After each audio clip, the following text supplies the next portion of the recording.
ایک اعتراض یہ ہے کہ ابھی تو آپ شہادت سے فارغ ہوئے ہیں 8 تاریخ کو ربیع الاول کی، اور فوراً ہی اگلے دن خوشی منانے کچھ غیر عقلی سے لگتا ہے. ایک یہ بھی اعتراض ہے اس کے اوپر، یعنی فوراً بعد شہادت کے اگلے دن ہی خوشی منانے لگنا. کوئی جیسے کہے، ابھی نیچے بھی ذکر ہو رہا تھا اس بات کا، تو ہمارے مولانا محترم اور جو ہے وہ اس بات کو کہہ رہے تھے کہ ابھی رمضان سے فارغ ہو، پورے مہینے منع کیا گیا کہ امساک کرو، لیکن اس دن واجب کیا جا رہا ہے کہ روزہ نہ رکھو، یعنی اس دن کچھ کھاؤ پی لو. تو یہ فوراً ہی اگلے دن ایک دم سے پیترا بدل لیا رمضان کے سلسلے میں بھی، کہ کبھی منع کیا جا رہا تھا اور پھر حکم دی. تو ہم حکم کے بندے ہیں اصل میں. ہم یہ نہیں کہہ سکتے کہ بھئی اتنے دن رکھا تو آج کے دن بھی روزہ رکھ لیتے ہیں، اللہ کے لیے تو رکھ رہے نہیں، باطل ہوگا، گناہگار ہو جائیں گے. تو خوشی میں خوشی منانی ہے، غم میں غم منانا ہے.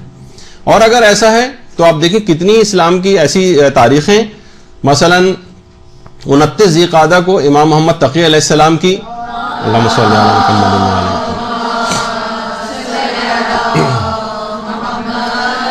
علی امام محمد تقی کی شہادت کا دن ہے، اور اس کے بعد اگلے ہی دن پہلی ذی الحجہ کو حضرت زہرا اور مولا کی شادی کی خوشی منائی جاتی. یعنی ایک دن پہلے غم ہے، اس کے اگلے دن فوراً ہی اسلامی دنیا میں اور دنیا تشیع کے اندر خوشی کا دن منایا جاتا ہے. 9 ذی الحجہ مسلم ابن عقیل کی شہادت کا دن ہے، اس کے بعد اگلے ہی دن عید قربان خوشی کا دن منایا جاتا ہے.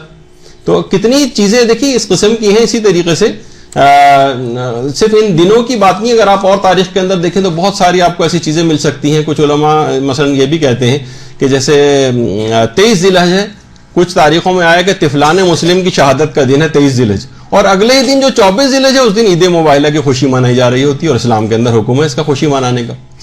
تو غم بھی منا رہے ہیں اور اگلے دن خوشی بھی منا رہے ہیں. بلکہ میں تو یہ کہوں کہ ایک ہی دن کے اندر غم اور خوشی کا بھی ہمیں مظاہر دیکھنے میں آتے ہیں. مثلا کسی کی شادی ہو رہی ہے، وہ خوش ہو رہا ہے شادی کی وجہ سے، مگر اپنے مرحوم باپ کو یا مرحوم ماں کو یاد کر کے اس دن روتا بھی اور غمگین بھی ہوتا ہے. تو لہٰذا ایک ہی دن میں جب اس کے مظہر ہمیں دیکھنے میں آ جاتے ہیں، تو ایک دن غم منانے کے بعد اگر اگلا دن خوشی کا آ جائے اور اس میں ہم خوشی منا لیں تو اس میں کوئی معیوب بات نہیں.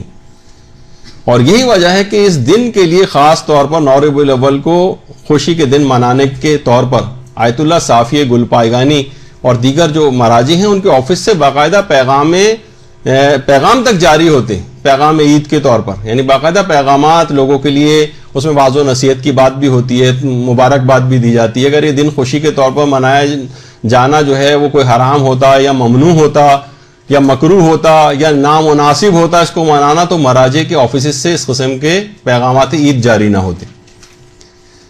تو اس میں خوشی ہے کہ امام کی امامت کا کیونکہ پہلا دن.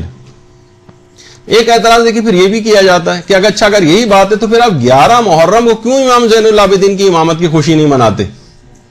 دیکھیے اعتراض تو مختلف چیزیں ہیں نا، اب اس کے اندر بھی یہ والی بات بھی آ گئی. پھر آپ کو 11 محرم کو جو ہے وہ چوتھے امام کی امامت کی خوشی کا دن منانا چاہیے. تو دیکھیے خود اس کے جوابات مجتہدین نے دیے. جیسے یہ آیت اللہ مصطفی کی بات کر رہا تھا، انہوں نے کہا کہ امام زمانہ کا زمانہ امامت جاری ہے. امام زمانہ امام بقیت اللہ ہیں، اور امام زمانہ کی امامت کے پہلے روز کو خوشی اور جشن کے طور پر منانا یہ اولیت رکھتا ہے، اور اس میں کوئی غم کے دنوں سے بھی سازگار نہیں ہے. ورنہ ہم دیکھیں 11 محرم کو بھی اہل بیت کے اوپر مظالم ختم نہیں ہوئے تھے، بلکہ مسلسل مظالم چل رہے تھے.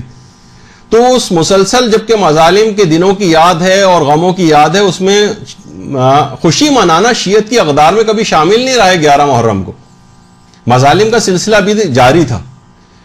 تو لیکن اس کے اندر ایسا کوئی مسئلہ نہیں ہے، یعنی اس میں امام نے خود خوشی منانے کا حکم دیا ہے. روایت میں امام خود خوش ہوئے ہیں، غم کے کپڑے اتارنے کا حکم دیا، زینت کرنے کا حکم دیا، اور ائمہ کے اپنے اصحاب اس طرح سے عمل کرتے رہے، تو اس وجہ سے ہم خوشی مناتے ہیں.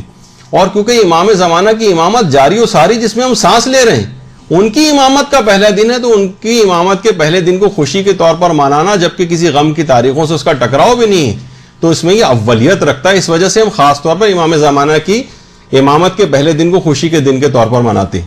تو یہ اللہم صلی اللہ علیہ وسلم